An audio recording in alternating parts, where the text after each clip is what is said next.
What's up people, how you doing? One of the many things that Bleach excels at is the art of storytelling. Kubo has a way of injecting scenario after scenario within a narrative that perfectly supplements the overall continuity of a story. None more exemplified than when he's recounting incidents that occurred prior to the primary sequence of events. To this day, Turn Back the Pendulum remains one of my best flashback arcs in anime history, and while not as stellar, he definitely outdid himself once again with Everything But the Rain. Everything But the Rain runs for 10 chapters and it details the events surrounding the first meeting of Ichigo's parents. It's basically the manga version of How I Met Your Mother, except in this one, he actually gets to the point. Before we begin, don't forget to subscribe to the channel and also hit the bell icon. I've been told it helps a lot with the ones and the zeros of the algorithm, so hey, do it for science.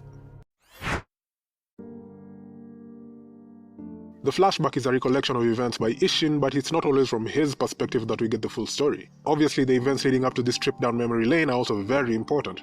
Ichigo has just failed Nimaya's test after 3 days, and you can see that he's very dissatisfied with the results. It obviously doesn't help that Renji in the same period has basically done what Ichigo was unable to, which is get the Asauchi to submit to him. And so he begins to plead with Nimaya to give him more time, but Nimaya shrugs him away, making it very clear that this isn't the kind of training he's been accustomed to under Kisuke or Yoruichi. Neither brute force nor will is gonna help him much in achieving his goal, no matter how much time is given. The Asauchi simply did not pick him. And he struggles to come to terms with this, possibly because of the blunt manner in which Nimaya breaks the news to him. At one point, Nimaya blatantly tells him that Renji is a Shinigami while Ichigo isn't, telling him he should leave Soul Society and never come back because he doesn't belong there. And Ichigo can't believe what he's hearing. Soul Society has just come under attack, thousands of Shinigami killed, including head captain Yamamoto, and he knows on so many levels that everyone looks up to him to be the savior. But here Nimaya is telling him he won't even forge his sword for him because he's quote-unquote not a Shinigami. And Ichigo is getting visibly frustrated because from his perspective, this is how he's always done things. Despite adversity, or probably because of it, his power has grown in leaps and bounds at every turn. This is just one more bump on the road he has to overcome. On the other hand, Nimaya is making borderline snide remarks to try and drive the point home that it's a waste of time. His words, which are probably deliberately designed to get under Ichigo's skin, are also meant to make him reevaluate himself on a deeper level. In the end though, Nimaya forcibly sends him back to the real world in spite of the unresolved stalemate. But it's in the manner he bounces off his reasoning of Renji that sort of vindicates him, if at all he needed any. You know, basically telling him that no Shinigami without exception has ever acquired a Zanpakuto without making use of the Asauchi. And as its creator, he would obviously know of this without a shadow of a doubt. And this kind of sets up the prologue to the source of Ichigo's power in relation to his parentage. It's a rainy night in the real world when Ichigo finds himself in front of Isshin's clinic. Nimaya has just given him a reality check and tossed him out of Soul Society, so it's not hard to imagine that as someone with all these expectations on his shoulders, he'd be more than ashamed to face his father. So he goes to visit his boss, and after the Fullbringer arc, I honestly never thought that Kubo would reacquaint with this character, especially not after the advent of the Quincy invasion. As someone unaware of Ichigo's extracurricular activities, if you will, she provides him with a shoulder to lean on, free of any judgment he would presumably expect from his Soul Society contemporaries. He's always been expected to act mature, despite the fact that he's still very much a teenager, so it's perfect that she would play this sort of big sister role in his life. It's a very interesting dynamic between them, particularly because this isn't the first time he's seeking her out when he's at his lowest. And I like that Kubo didn't make her a totally disposable character in that regard. It's also interesting that she could see his soul paths, which, correct me if I'm wrong, shouldn't be visible to normal humans. And I think it's a relatively understated fact that unless she suddenly increased her spiritual pressure, what this means is that in his current state, Ichigo is completely cut off from Soul Society. Isshin eventually shows up to pick him up, and they head back to the clinic. And almost in the same vein as Nimaya, he taunts Ichigo. I don't think he's trying to be mean, I think he's just trying to get Ichigo to open up, but I can see why Ichigo would view it that way. And Ichigo grabs his collar and stares him down, but then he realizes he's projecting his frustration onto the wrong target, and he looks away in shame. And Kubo's artwork is amazing, particularly the way he draws the eyes and how they work as a silent mode of communication and conveying emotion in every single panel. But then comes a moment of truth, literally, and Isshin is like, "You've waited till I was ready to tell you my story, well now's the time."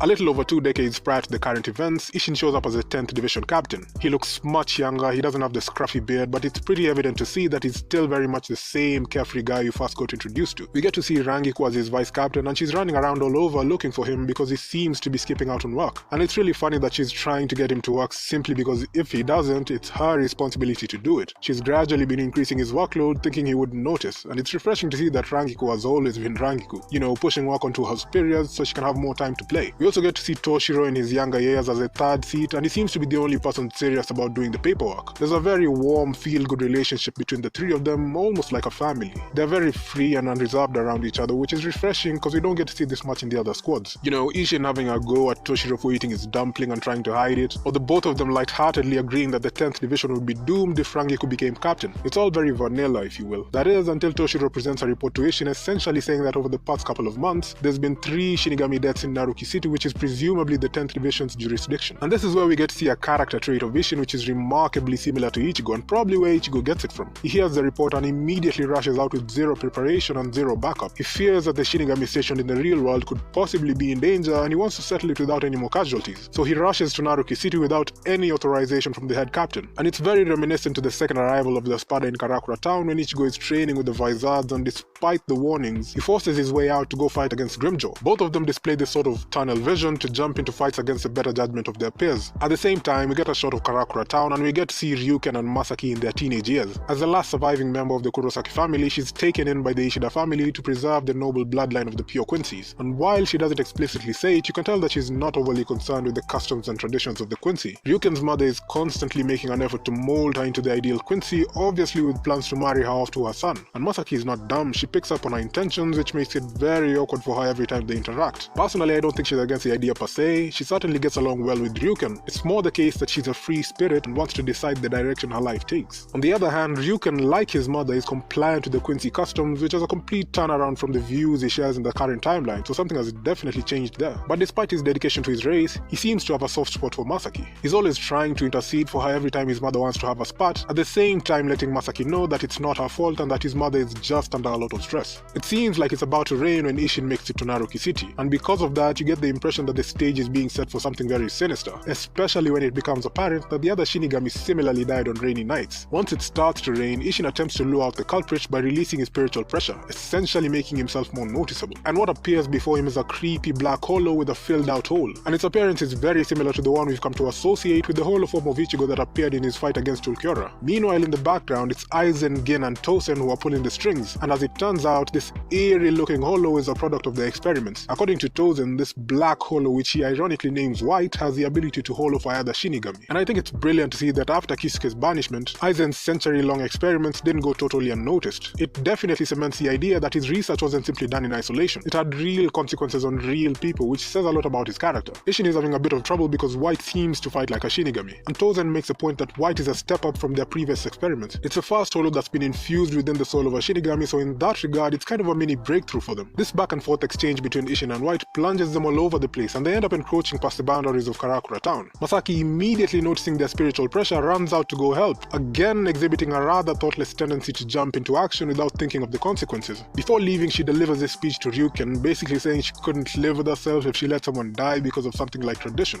For her, every life, even that of a Shinigami, took precedence over customs. And reading this, I realized just how much of an influence Ichigo's parents had on him. Reactionary and reckless, yet also kind and altruistic. This little exchange between them also gave us a bit of info about how modern Quincy operate. So according to Ryuken, Quincy's are only supposed to show up if the Shinigami died, and even then, only the mixed blood Quincy's are to engage the hollow. It's basically this caste-based system that heralds the pure Quincy as privileged and is aimed at preserving their blood. Impure Quincy served as their attendants and as their proxies in battle, obviously because there are so few of the pure bloods left.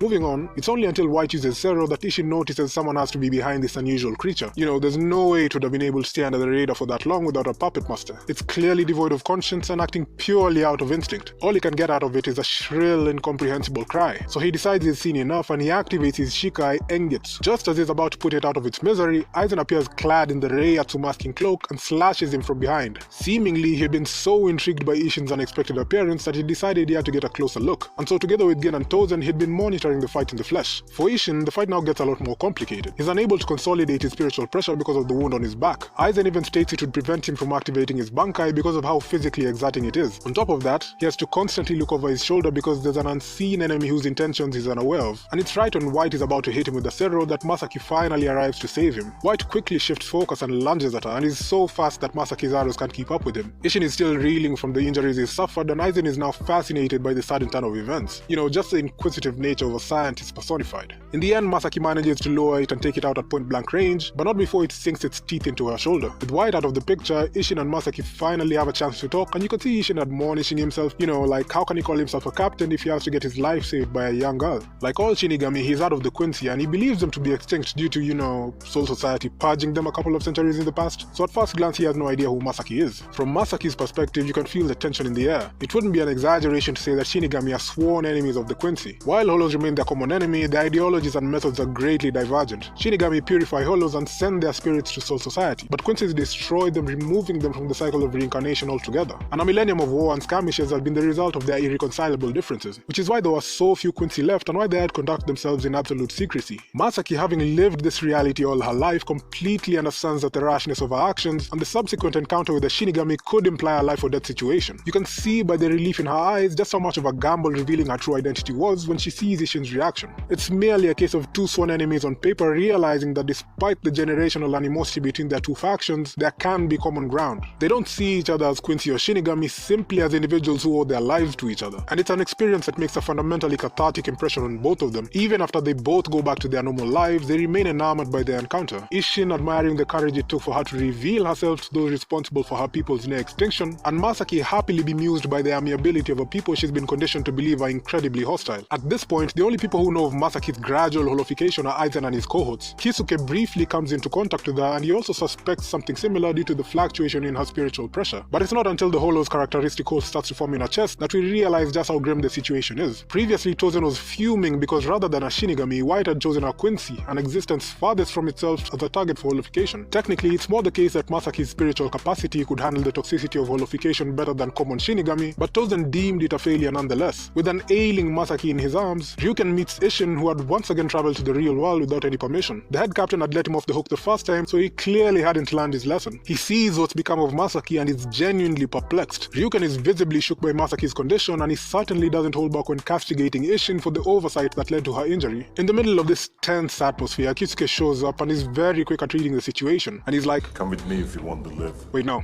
Come with me if you want her to live. I'm sure his out of the blue appearance seems very suspicious to the both of them, but he seems to be the only one who knows what's happening to her, so they have no choice but to take him up on his offer. Once they get to his shop, Kisuke introduces himself and Isshin seems to know who he is. I mean, considering what he was accused of before escaping Soul Society, it's kinda easy to imagine all the embellished stories they told about him, especially as a founder of the Research and Development Institute. I've always kinda wondered why, with Kisuke's bad reputation and Isshin getting attacked by an unknown assailant earlier on, why he never made the connection that Kisuke could be the mastermind behind White and what was currently happening to Masaki. Even though it would have been a misunderstanding, it would have been a fairly logical deduction to come to, so it was kinda weird that we didn't get to see his thought process in that regard. But hey, that's just me. Maybe considering the volatility of Masaki's condition, we can put it down to a decision made under duress. To be honest, it's not really that big a deal, I just thought I'd mention it. But yeah, Kisuke tells them about holification and how his research has been going on for the past 100 years, and in a chapter-long expose, he breaks down his solution to Masaki's holification. Basically, left unchecked, Masaki's soul would eventually mix with the Hollow and turn her into a monster without reason, in the same manner he did to Shinji and the others in Turn Back the Pendulum. But that's not all. Due to the strain of this imbalance, her soul would undergo what he called soul suicide, leading to her death. Through his research on Shinji's group, he developed a drug that could prevent soul suicide and save her life, but that's all it could do. She'd still be alive, but only as a deranged holified monster, which is where Isshin came in. To prevent holification, he would essentially have to occupy a human Gigai and bind his soul to hers. Since it'd now be a mixture of human and Shinigami, his soul would function as an opposing force to her Quincy Hollow existence. As a result though, he'd lose his Shinigami powers and essentially have to live as a normal human for as long as their souls were bound together.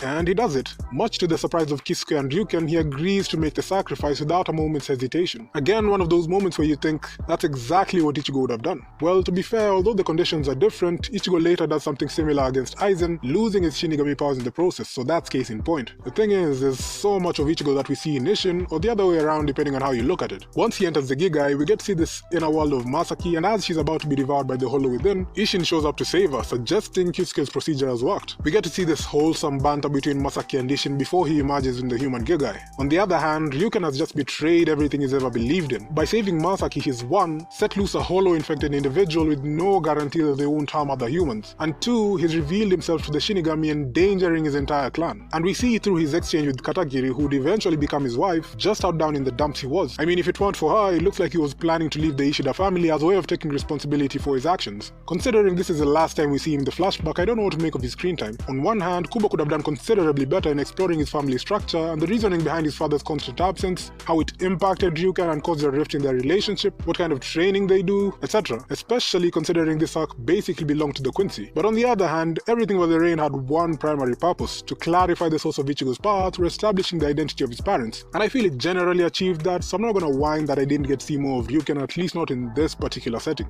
A number of years into their marriage, Isshin and Masaki have Ichigo, Karin and Yuzu, and then appears the detestable Grand Fisher. But according to Isshin, there's more to the story. Masaki was powerful enough to take out Grand Fisher without breaking a sweat. Their powers couldn't even be compared. In fact, her Blute Veen was so well trained that she could tank just about any attack. So just how did she end up losing to Grand Fisher? Apparently, there's a Quincy legend which speaks of a sealed king. According to the song, he would regain his art after 900 years, regain his intellect after 90 years, and regain his power after another 9 years. And he did the latter by stripping impure Quincy's of their power, using an ability exclusive to the father of Quincy, Aojualin. Obviously, Masaki, tainted by the hollow within her, fell under this category, and as luck would have it, this ceremony coincided with her encounter with Grand Fisher. Stripped of her Quincy powers, Masaki was a sitting duck, and she ultimately lost her life against an opponent she should have had no trouble defeating. With a clearer picture of his identity and that of his aggressor, Ichigo is galvanized once again to fight. He was never lacking in effort, and now the same could be said for his motives. This was now personal. As if to symbolize his newfound resolve, dawn breaks, the rain stops, and the sky clears up. What was once shrouded by the cloak of rain was now explicitly laid bare, and the self-awareness that accompanied this unveiling was the key to unlocking Ichigo's true potential. For real this time.